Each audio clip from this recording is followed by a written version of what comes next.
Antonio, ¿crees que es la búsqueda de la verdad lo fundamental en la vida? Nietzsche, amigo, la verdad, esa palabra que tanto veneran los filósofos y los hombres de espíritu pequeño, como si fuese un ídolo brillante al que deben arrodillarse. Pero ¿qué es la verdad? ¿Acaso es algo que debamos perseguir como si de un tesoro escondido se tratase, o peor aún, como si fuera una especie de salvación para nuestras miserables existencias? Yo te lo digo con claridad, la búsqueda de la verdad no es lo fundamental en la vida, ni mucho menos. Esa obsesión por la verdad es, en el fondo, un residuo de la moral cristiana, de esa vieja voluntad de sometimiento y renuncia a uno mismo en nombre de algo supuestamente superior. La verdad ha sido vista como una redención, una liberación de las sombras. Pero ¿quién dice que debemos ser liberados? ¿Quién dice que lo verdadero es lo que nos salvará? Ese es el gran error de siglos de filosofía, de Sócrates a Kant, una superstición disfrazada de virtud. Te lo diré con mis propias palabras, las convicciones son cárceles, la Gaia Ciencia, aforismo 289. Y la verdad absoluta, esa verdad fija, eterna, es la cárcel más sofocante de todas. La vida no es un asunto de encontrar una verdad estática, sino de creación continua. Los que buscan la verdad con una fe ciega son como aquellos que anhelan una especie de reposo final, un cese de todo movimiento, de todo conflicto. Pero la vida no es reposo, la vida es devenir, es lucha, es contradicción.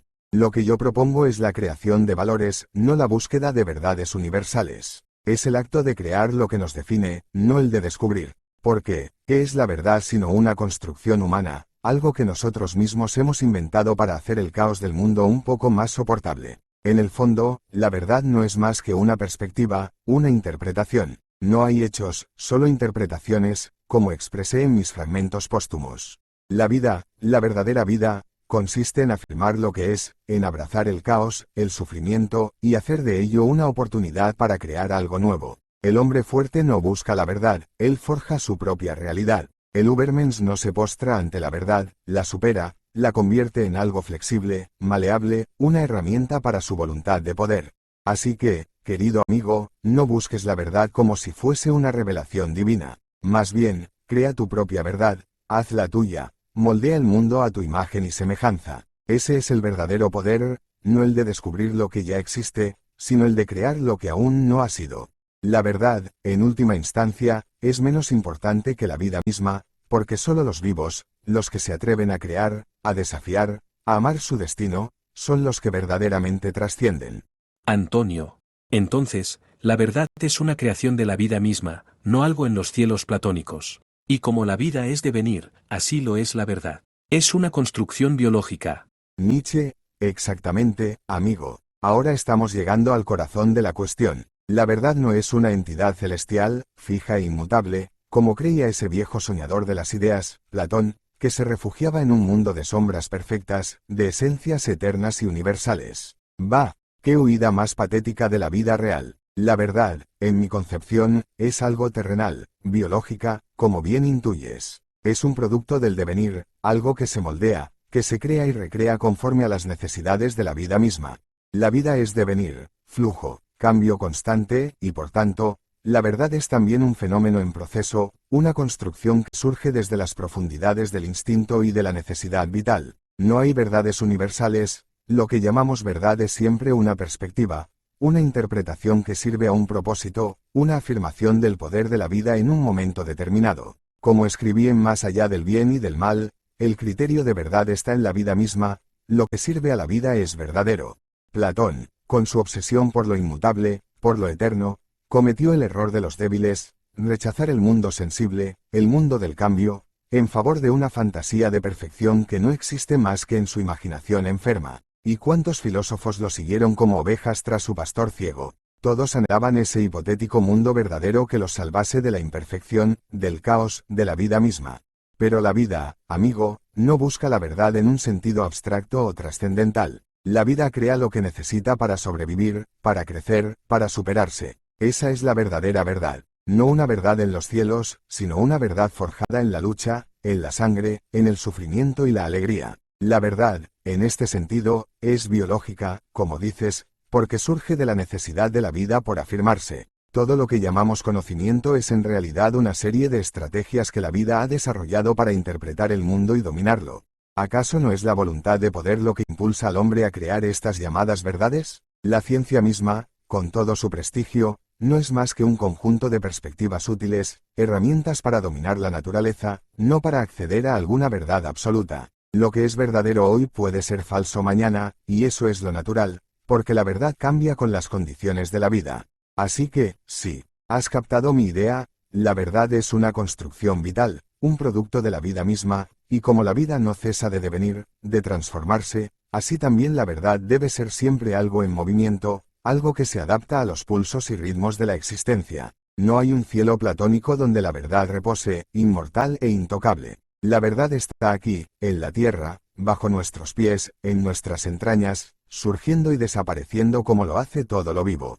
Por tanto, el hombre fuerte no busca la verdad para someterse a ella, él crea su propia verdad como un artista, como un guerrero, adaptándola a sus necesidades, a sus deseos, a su voluntad de poder. Antonio. Entonces, si el filósofo William James decía que lo verdadero es lo que dé buenos resultados, conforme a su pragmatismo, desde tu vitalismo, dirías que verdadero es lo que sirva a la vida. La vida misma es el criterio de verdad, si la afirma, o de falsedad, si la debilita. ¿Es así? Nietzsche, exactamente, amigo, has captado la esencia de mi pensamiento. Si William James, con su pragmatismo, dice que lo verdadero es aquello que da buenos resultados, yo, desde mi vitalismo, diría que lo verdadero es aquello que afirma y fortalece la vida, aquello que estimula el crecimiento, el poder, la superación. La vida misma, en su impulso caótico, en su devenir constante, es el único criterio de verdad que reconozco. Verdad y falsedad no son cuestiones abstractas, universales, sino que dependen de su efecto sobre la vida.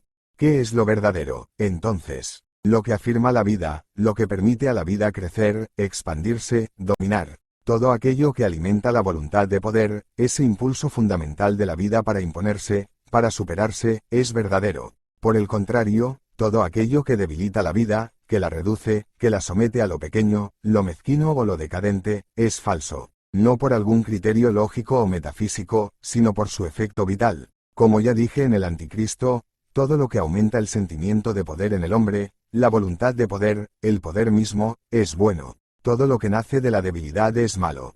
El pragmatismo de James busca lo que funciona, lo que es útil para alcanzar ciertos fines prácticos. Pero mi vitalismo va más allá de la mera utilidad pragmática. Yo pregunto, ¿para qué fin? ¿Para quién? Lo que sirve a los débiles, lo que sostiene el resentimiento o la mediocridad, puede parecer útil para ellos, pero es falso desde el punto de vista de la vida en su máxima expresión. Yo no me contento con lo que funciona, busco lo que afirma la vida en su forma más elevada, lo que permite la aparición del Übermensch, del hombre que no solo sobrevive, sino que crea nuevos valores, nuevos sentidos. En este sentido, la vida es, como bien has dicho, el criterio último de verdad. Si algo afirma la vida, si la impulsa hacia la grandeza, hacia la creación, hacia la superación, entonces es verdadero. Si algo, en cambio, debilita la vida, si la hace temerosa, decadente, sumisa, entonces es falso. Así de simple. No hay verdades eternas ni metafísicas que podamos descubrir en los cielos platónicos o en las ideas abstractas de los filósofos. La verdad es biológica, vital, y cambia junto con las fuerzas de la vida. Es por esto que rechazo las ideas de verdad objetiva tal como las han concebido los filósofos tradicionales. Toda verdad es perspectiva, es una herramienta que usamos para afirmarnos en el mundo, para imponernos a él. Y lo que llamamos verdad, en última instancia, no es más que una interpretación útil que sirve a la vida, que la fortalece, que la hace más plena y poderosa. Así que sí, amigo, para mí, la vida misma es el criterio tanto de verdad como de falsedad. Lo que sirve a la vida es verdadero, lo que la debilita, falso. No hay verdad fuera de lo que la vida misma necesita para superarse. Antonio. Por consiguiente, el perspectivismo es resultado de que cada biología defiende su propia verdad.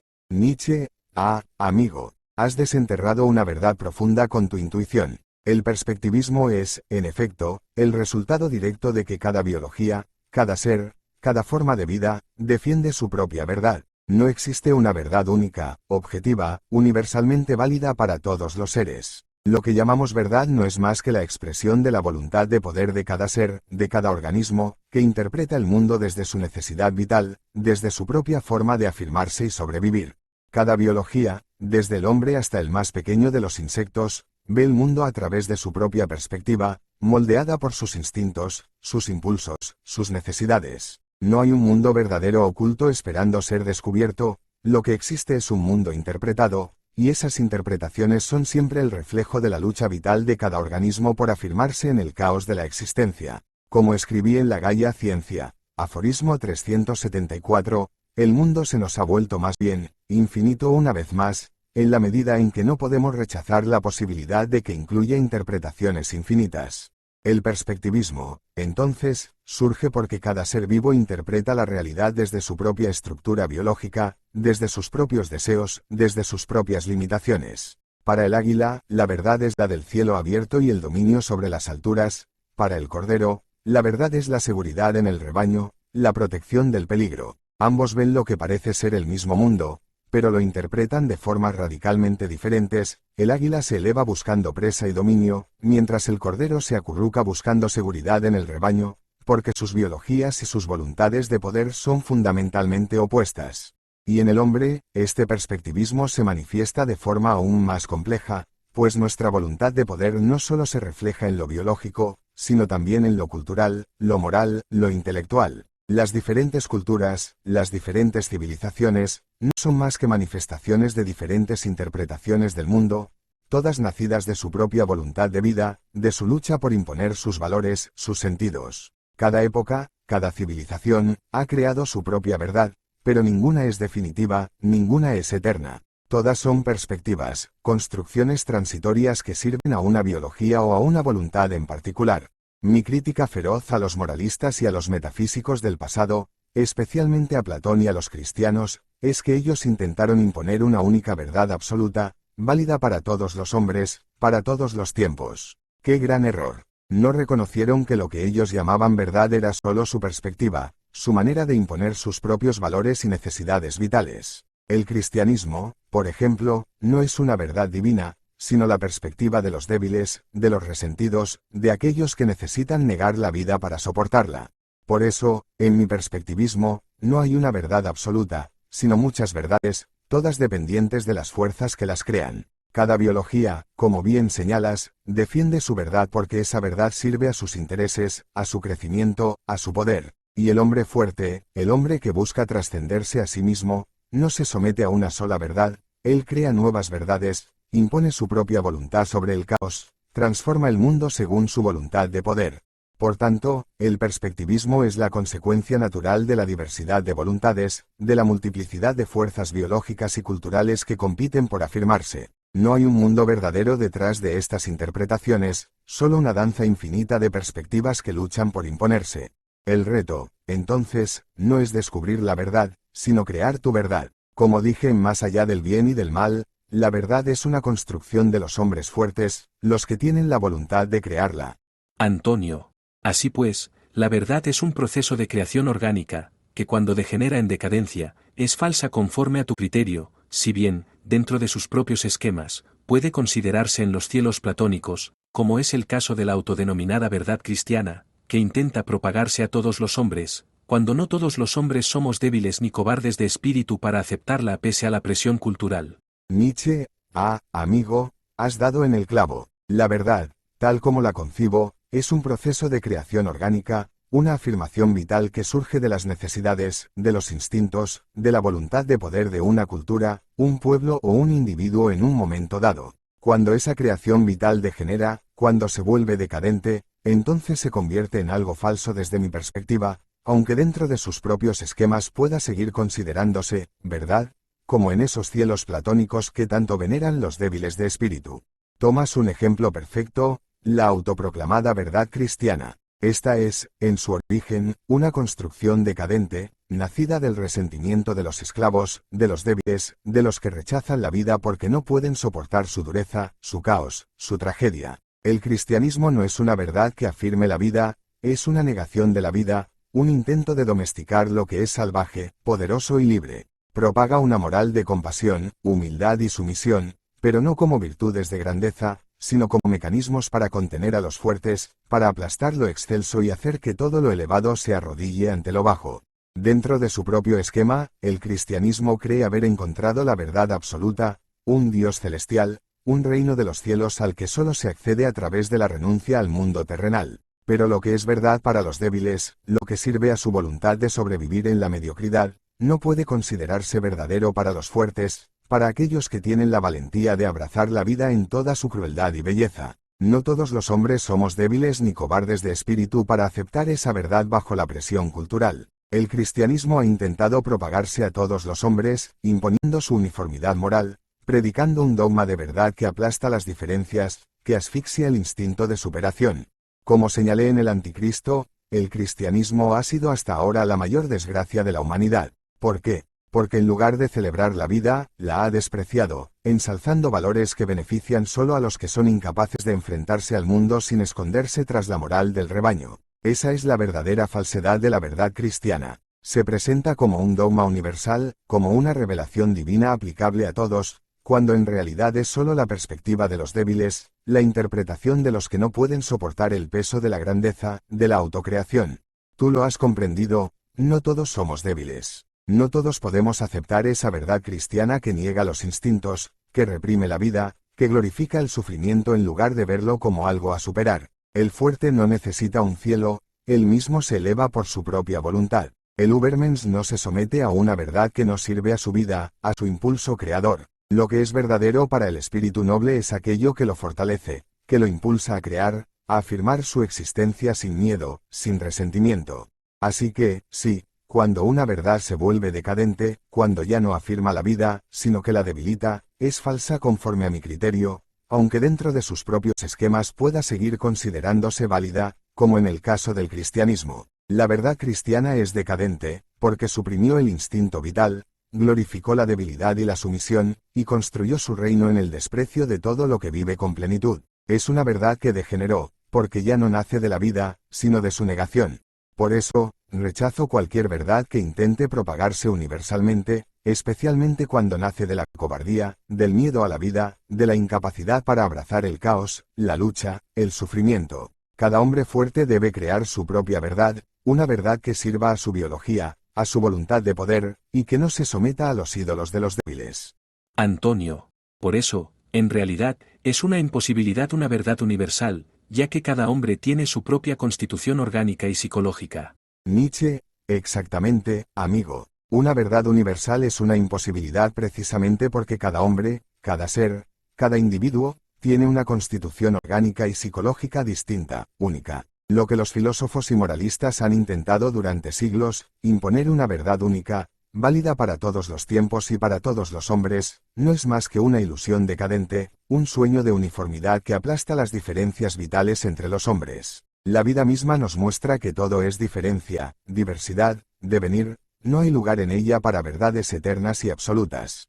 Cada hombre es un mundo en sí mismo, un conjunto de instintos, pasiones, voluntades y, por tanto, cada uno interpreta el mundo desde su propia perspectiva biológica y psicológica. En este sentido, cada verdad es, en última instancia, una interpretación, una construcción que surge de la necesidad vital de afirmarse en el mundo. Lo que para uno puede ser verdadero, porque sirve a su vida, porque fortalece su voluntad, para otro puede ser falso o irrelevante. Por eso digo que no hay hechos en el sentido tradicional, sino solo interpretaciones.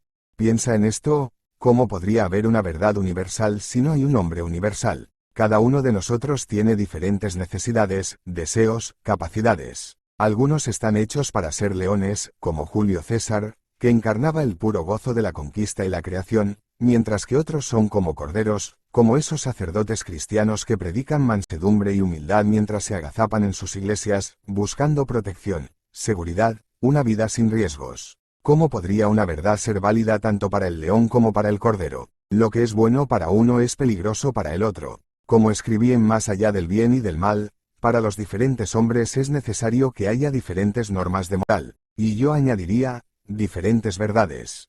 El error fatal del cristianismo, del platonismo y de todas las filosofías que han buscado imponer una verdad universal, es que no reconocen esta diversidad fundamental. Intentan homogeneizar al hombre, hacer de todos nosotros algo uniforme, domesticado, despojándonos de nuestras singularidades, de nuestra potencia vital. Esta es la tragedia de la moral universal, transforma a todos los hombres en iguales, cuando la vida misma se basa en la diferencia, en la jerarquía, en la multiplicidad de fuerzas. Una verdad universal sería, en el fondo, una negación de la vida misma. Cada constitución orgánica y psicológica requiere su propia verdad, una verdad que esté alineada con la voluntad de poder de ese individuo. El hombre fuerte no necesita las mismas verdades que el hombre débil. El hombre que anhela la grandeza, la creación, la superación, no puede aceptar las mismas verdades que el hombre que solo busca paz, seguridad y consuelo. Es una ilusión fatal creer que una sola verdad pueda gobernar a todos por igual. De hecho, ese es el síntoma de una cultura en decadencia. Por eso, amigo, mi perspectivismo no es solo una teoría filosófica, sino una llamada a la autonomía, a la creación individual. Cada hombre debe forjar su propia verdad, una verdad que le sirva, que fortalezca su vida, que afirme su ser. El Übermensch no se somete a ninguna verdad universal, sino que crea sus propios valores, sus propias interpretaciones, basadas en su fuerza vital. Entonces, la verdad universal no solo es imposible, sino que es indeseable. Lo que necesitamos no es una verdad que intente abarcar a todos, sino una multiplicidad de verdades, cada una nacida del impulso vital único de cada ser. La vida es plural, la vida es devenir, y así también debe ser la verdad, algo orgánico, cambiante, algo que sirva a la vida, y no que la subyugue o la debilite en nombre de un ideal trascendental. No todos los hombres somos iguales, y por lo tanto, no podemos tener la misma verdad. Antonio. Eso refuta de un plumazo la idea platónica de hombre como un universal que existe en un mundo de las ideas, negando la pluralidad de formas orgánicas psicológicas de la especie humana, el hecho de que hay una jerarquía entre hombres más vitales y más débiles. Y asimismo, refuta la pretendida universalidad del imperativo categórico kantiano, ya que no se puede pretender que la ley de un sujeto sea universalmente válida para sujetos de distinta naturaleza orgánica. Nietzsche, exactamente, amigo, lo has entendido a la perfección. Con ese golpe certero, refutamos la idea platónica del hombre como un universal que existiría en un supuesto mundo de las ideas, un lugar más allá de lo terrenal donde habría una esencia perfecta, inmortal, una forma humana eterna que todos los hombres encarnarían de manera imperfecta. ¡Qué ilusión fatal! ¡Qué desprecio tan profundo por la realidad viva y cambiante! Platón, en su odio por la vida concreta y por lo terrenal, creó esta fantasía de un mundo ideal y estático, donde todo sería puro, perfecto, inmutable. Con ello, cometió el gran crimen metafísico de negar la pluralidad, la diferencia entre los hombres, y de imponer la idea de que existe una esencia humana única a la que todos debemos aspirar. Nada más lejano de la verdad vital. No hay una esencia humana fija y eterna, sino una diversidad infinita de formas, voluntades y capacidades. Cada hombre es una expresión singular de la vida, y no hay un molde único en el que todos encajemos. Lo mismo puede decirse del imperativo categórico kantiano, otra ilusión de universalidad. Kant, como Platón, soñaba con leyes morales que pudieran ser válidas para todos los hombres sin excepción, basadas en la razón pura, desligada de las pasiones, de los instintos, de la vida misma. Pretendía que el deber y la moralidad pudieran existir independientemente de las diferencias biológicas y psicológicas de los hombres, imponiendo una moral rígida que no tiene en cuenta la jerarquía natural entre los hombres. Pero esto es simplemente una negación de la realidad vital. El imperativo categórico exige que actúes de tal manera que tu acción pueda ser universalizada, que la ley de un solo sujeto sea aplicable a todos los sujetos. Pero ¿cómo puede la ley de un león ser la misma que la de un cordero? ¿Cómo puede la moral de un hombre fuerte, de un creador, de alguien que está hecho para gobernar y elevarse, ser la misma que la de un hombre débil, sumiso, que solo busca seguridad y consuelo? Es absurdo pretender que la misma ley moral rija a todos los hombres. La naturaleza orgánica y psicológica de cada individuo es diferente, y por tanto, las leyes que rigen sus acciones también lo son. Kant cometió el error fatal de abstractizar al hombre, de suponer que todos los hombres son iguales en la moralidad y la razón, ignorando que la vida misma es jerárquica, que hay hombres más vitales, más fuertes, más capaces de crear y de asumir el peso del mundo, mientras que otros son más débiles, más necesitados de guías, de seguridad, de moralidades impuestas. Como escribí en Más allá del bien y del mal, los moralistas nunca han comprendido que, sin la diferencia entre hombres, no habría moralidad. La universalidad kantiana es una fantasía, porque no reconoce la pluralidad de formas vitales entre los hombres. Para Kant, lo importante es que la moral sea coherente con una razón universal, pero yo afirmo que la moral debe estar en coherencia con la vida misma, y la vida es diversidad, lucha, jerarquía. Lo que es bueno para unos no es necesariamente bueno para otros, y la idea de imponer una ley universal solo sofoca la grandeza de aquellos que están hechos para superarse. Este es precisamente el motivo por el que refuto tanto a Platón como a Kant. Ambos desprecian la vida, ambos imponen un esquema rígido, abstracto y universal, que no tiene en cuenta la diferencia vital entre los hombres. Pretenden homogeneizar lo que es esencialmente plural y dinámico. La verdadera vida está en el devenir, en la creación continua de nuevos valores, no en la sujeción a normas inmutables o a esencias universales. Por tanto, rechazamos la universalidad del imperativo categórico y la idea platónica, porque cada hombre debe ser medido según su propia naturaleza, su constitución orgánica, su psicología única. La ley moral, si es que ha de existir alguna, debe surgir de la vida, debe ser la expresión de la voluntad de poder de cada individuo. Lo que es bueno para el hombre fuerte, lo que le permite crecer, crear, dominar, es su verdad, su moral, y no puede ser aplicable a los hombres débiles, que necesitan de otros esquemas para sobrevivir. Así que, sí, amigo, has captado con claridad la gran refutación de estos sistemas de pensamiento, la vida misma los desmiente. Antonio, para terminar, ¿hay algo más que quieras añadir que no hayamos tocado en relación a la verdad? Nietzsche, amigo, hemos caminado por los abismos de la verdad y todavía quedan sombras que explorar. Si hay algo que quisiera añadir, es esto: la verdad, tal como yo la concibo, no es solo una cuestión de lo que sirve a la vida, de lo que fortalece o debilita, sino que también es un campo de lucha, un espacio donde se juegan las voluntades en combate constante. La verdad no es un destino, no es una meta a la que se llega para descansar, sino un campo de batalla donde las interpretaciones se enfrentan, donde lo viejo se desmorona y lo nuevo surge como un acto de creación y destrucción. Hemos hablado de la creación orgánica de la verdad, de su naturaleza biológica, de cómo cada ser, y cada biología, crea su propia verdad. Pero, en última instancia, debemos recordar que toda verdad es temporal, contingente. Nada es eterno en este mundo, ni siquiera la verdad que un día nos sirvió como guía. El fuerte es aquel que puede crear verdades, pero también el que sabe destruirlas cuando ya no sirven a la vida, cuando se vuelven cadenas que nos atan al pasado. El peligro, amigo, es que incluso las verdades más poderosas, aquellas que surgen de la vida y de la voluntad de poder, pueden degenerar, pueden volverse dogmas. Cuando una verdad se cristaliza, cuando deja de ser una herramienta vital y se convierte en un ídolo inamovible, pierde su fuerza, pierde su vitalidad. Como dije en el crepúsculo de los ídolos, todos los grandes ídolos se desmoronan, no por su altura, sino por su vacío interior. El hombre creador debe estar dispuesto a derribar sus propias verdades cuando éstas ya no sirvan a su impulso vital, cuando se vuelvan falsas en el sentido más profundo, cuando dejen de afirmar la vida. Así, hay un principio último que quiero que conserves, un principio que está más allá del mero perspectivismo o del vitalismo. La verdad es siempre algo que debe ser puesto a prueba, algo que debe ser cuestionado, incluso destruido si es necesario. No podemos permitir que nuestras creaciones se conviertan en nuestras prisiones. El hombre fuerte, el Übermensch, no teme destruir lo que él mismo ha construido si ello le permite continuar su camino ascendente, su eterno devenir. La verdad, entonces, es un acto de voluntad, no una revelación, y como tal, debe ser renovada constantemente. Aquellos que buscan en la verdad un refugio, una certeza final, están condenados a la debilidad, porque la verdad no es un fin, sino un proceso continuo de creación, destrucción y superación. El hombre libre, el espíritu libre, es aquel que puede sostenerse sobre el caos sin aferrarse a ninguna certeza definitiva. Con esto, amigo, cierro nuestro viaje. Que la verdad que forje sea siempre un martillo para destruir ídolos, incluso aquellos que tú mismo hayas levantado, y que nunca dejes de crear y superarte.